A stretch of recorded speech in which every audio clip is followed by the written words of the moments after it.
A troubled new power plant leaves Jordan in debt to China, raising concerns over Beijing's influence. Attarat, Jordan's Attarat power plant was envisioned as a landmark project promising to provide the desert kingdom with a major source of energy while solidifying its relations with China. But weeks after its official opening, the site, a sea of black, crumbly rock in the barren desert south of Jordan's capital, is instead a source of heated controversy.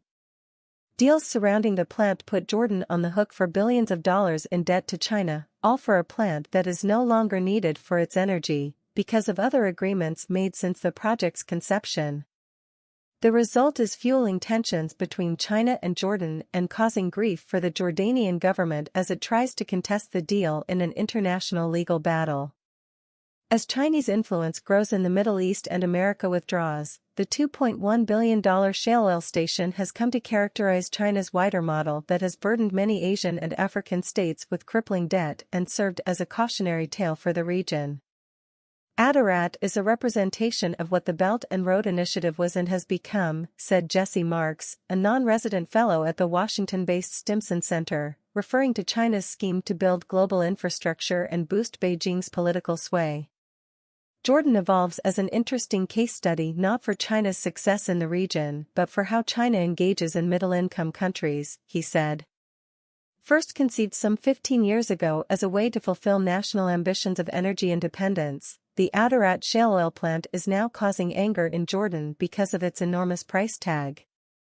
If the original agreement holds, Jordan would have to pay China a staggering $8.4 billion over 30 years to buy the electricity generated by the plant. Laborers flown from rural China toil in the shadow of the giant station, some 100 kilometers, 60 miles, south of Amman.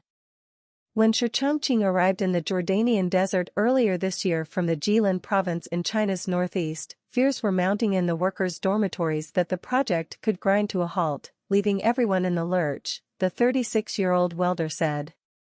It's very strange to feel that, being from China, you are not wanted here, he said. With its meager natural resources in a region awash with oil and gas, Jordan seemed to have drawn a losing ticket. Then in the 2000s, it struck shale oil trapped in the black rock that underlies the country. With the fourth largest concentration of shale oil in the world, Jordan had high hopes for a big payoff.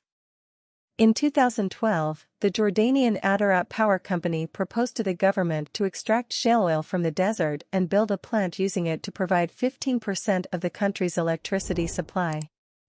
The proposal fit the government's intensifying desire for energy self-sufficiency amid the turmoil of the 2011 Arab uprisings, company officials say. But extraction proved expensive, risky, and technologically challenging. As the project lagged, Jordan struck a $15 billion agreement to import vast amounts of natural gas at competitive prices from Israel in 2014. Interest in Attarat waned.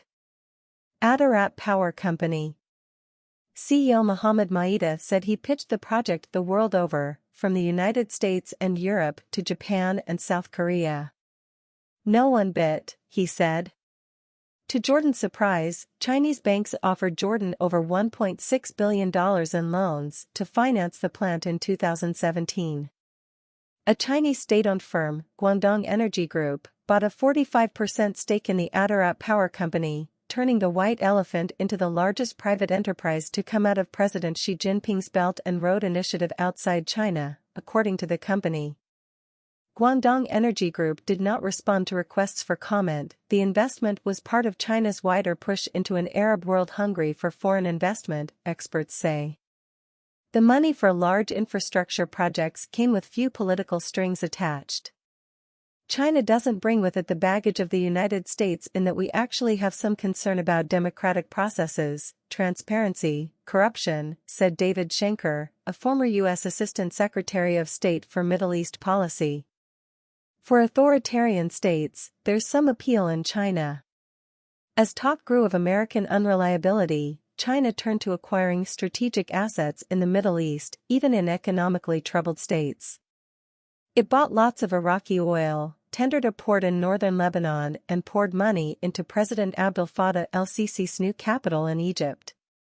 With Syrian President Bashar Assad in 2017 gaining the upper hand in his country's civil war, China had an interest in investing in the Attarat project in neighboring Jordan as a springboard, anticipating a Syrian reconstruction boom that could unlock billions of dollars in investments, experts say.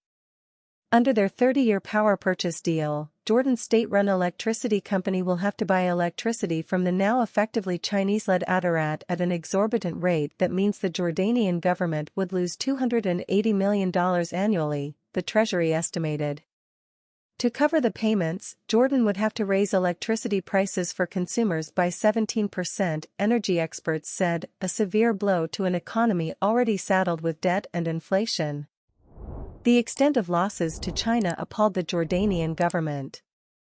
Jordan's Ministry of Energy launched international arbitration against Attarat Power Company in 2020 on the grounds of gross unfairness.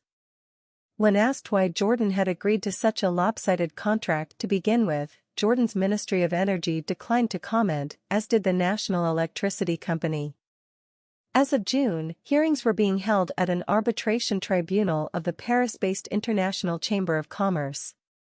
Musa Hantash, a geologist on the Parliamentary Energy Committee, described the deal as the natural outcome of corruption and a lack of technical expertise. It's very difficult to convince these big companies to invest in Jordan. There are things to help certain people make a profit, he said, without elaborating. American officials portrayed the Attarat contract as a case of Beijing's debt trap diplomacy. The Chinese Foreign Ministry declined to comment on the Attarat project. But it defended Beijing's investment in developing countries, denying allegations it ensnares partners in debt and arguing that China never compels others to borrow from us forcibly. We never attach any political strings to loan agreements, the ministry said, urging international financial institutions to help provide debt relief.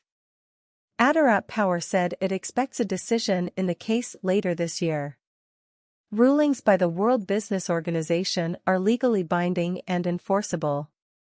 Maida and other company officials dismissed Jordan's claims of unjustly inflated prices, accusing Jordan of backtracking on its agreement due to anti-China sentiment.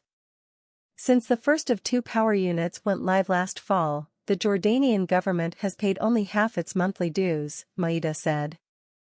In Jordan and other poorer Arab states allied with the U.S., the pace of Chinese investment in recent years has slowed. Faced with pushback abroad and rising concerns at home, China is shifting its approach in the region, said Amman-based China expert Samar Krano, focusing on the oil-rich Persian Gulf. Wealthy states like the United Arab Emirates and Saudi Arabia have no issue paying back China's big loans. For now, Jordan appears unwilling to take any more chances with China. In May, Jordan's telecommunications company Orange signed a new agreement for 5G equipment. It had long been a customer of Huawei, the Chinese telecoms giant under American sanctions. This time, it chose Nokia.